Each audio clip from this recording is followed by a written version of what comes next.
Good afternoon, beautiful souls. Welcome back to my channel. My name is Bridget Dana, and today's topic of discussion is going to be narcissism and the definition thereof.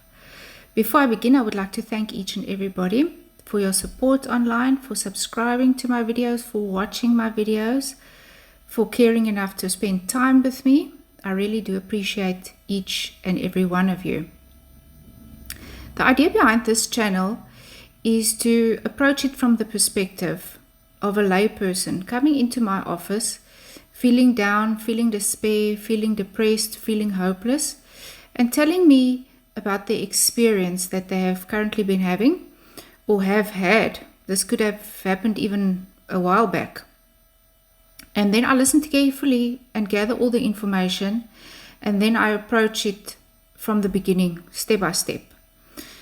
So I'm going to start off with a definition of narcissistic personality disorder according to the DSM-5, which is the manual or the holy grail, if you will, of all personality disorders that you can diagnose medically. The trouble with narcissistic personality disorder, first of all, is that no narcissist will ever go to a therapist or a psychologist or psychiatrist with the intention of receiving a diagnosis. They always go from the perspective that there's nothing wrong with them and that they don't need any help. Either somebody is forcing them to go to therapy, is fed up with all their nonsense, or they have decided to, just for the sake of being right, go to a therapist and get the perspective that nothing is wrong with them. So it's, of course, very difficult to diagnose it, and therefore it is not treatable because no narcissist will ever go for treatment. The symptoms, according to the DSM-5,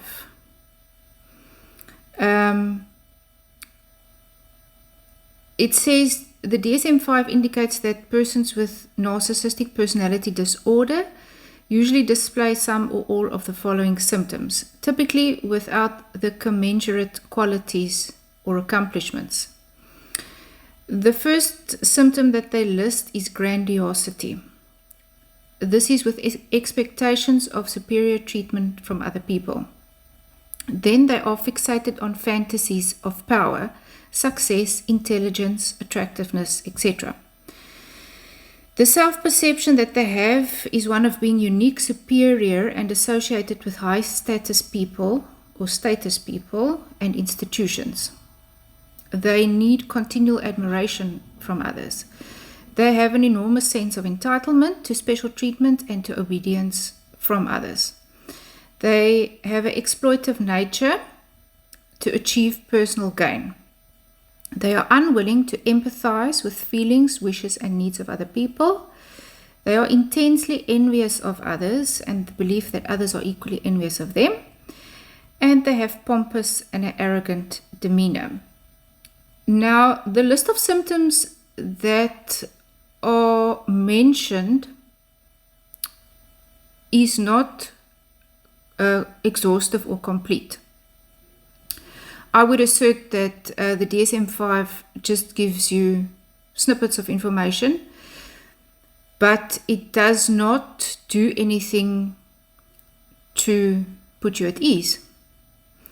This I can liken to the fact that you go to the medical doctor and seek medical help for whatever condition you have, or pain you are suffering from, or injury that you have, and the doctor just takes a look at, let's say you have an injury on your arm, it's bleeding, you go to the doctor and he just takes a look at it and he sends you home.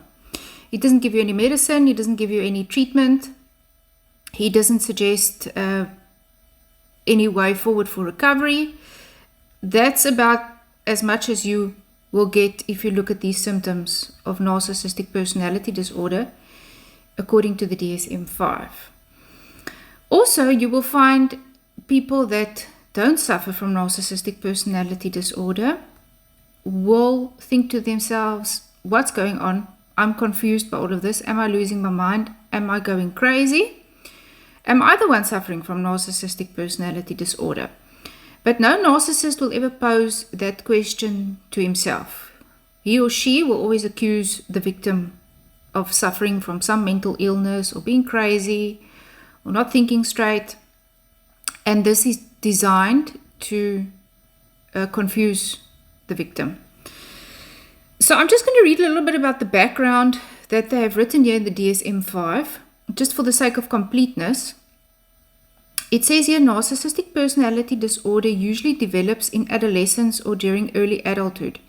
It is not uncommon for children and adolescents to display some traits similar to those of NPD, which is the short for narcissistic personality disorder. But such occurrences are transient and do not meet the criteria for a diagnosis of NPD. True symptoms of NPD are pervasive, apparent in varied situations, and rigid, remaining consistent over time. The NPD symptoms must be sufficiently severe to the degree that significantly impairs the person's capabilities to develop meaningful human relationships. Generally, the symptoms of NPD also impair the person's psychological abilities to function, either at work, school, or important social settings. The DSM-5 indicates that the traits manifested by the person must substantially differ from cultural norms in order to qualify as symptoms of NPD. Okay, it goes on to explain about associated features, pathological, maladaptive, the causes. There's a paragraph on the fact that it could be genetic, and there is a paragraph on the environmental factors that could influence narcissistic personality disorder. And then it goes on to talk about the subtypes of the narcissist. So, as I've mentioned, if I had to read these list of symptoms to somebody coming into my office, they would just think this woman doesn't know what she's talking about because I'm not experiencing this in my day-to-day. People like to have concrete examples of narcissistic personality disorder, particularly if you have not encountered it before or you have not empowered yourself to recognize narcissistic personality disorder. So I would assert that these symptoms, they are present, and you also get a scale of narcissism. So you get some narcissists that display some of the symptoms, some that display all of the symptoms, but it is definitely on a consistent and continuous basis, and it is done with the intent to cause harm to the victim. Not all narcissists display physical abuse, but some of them over time do increase their abuse tactics, and some do resort to physical abuse tactics. It has been my experience that once the narcissist displays physical abuse tactics, that they do possess the power and the willingness to then make an end to the victim's life. So I would always encourage clients that once physical violence is present, it is best to distance yourself from that relationship as much as you can. It is for the safety of your own life. They won't just out of the blue wake up one day and decide to kill you. It is over time, and there are certain displays of physical abuse that does happen beforehand.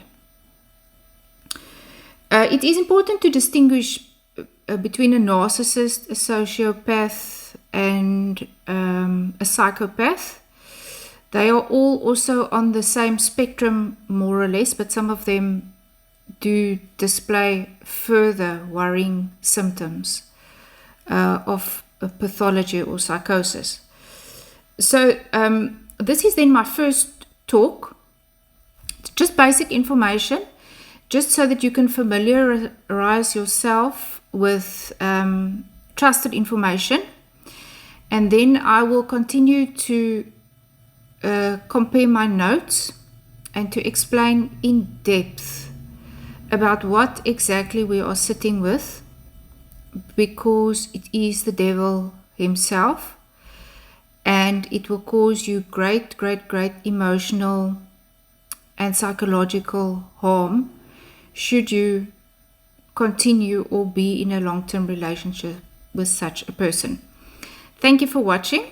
The information will get much more interesting as we go along, but for credibility's sake, I have to use information that is at hand, that can easily be found online, and then we will go into much greater lengths into all of the aspects regarding narcissism as time goes on. Thank you for watching.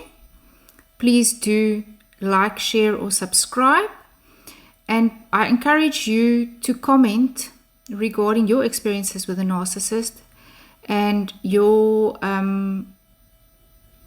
stories regarding narcissism. I'm very interested to hear from all of you, and I thank you for your support. Have a lovely day further. Much love to you all. Bye-bye.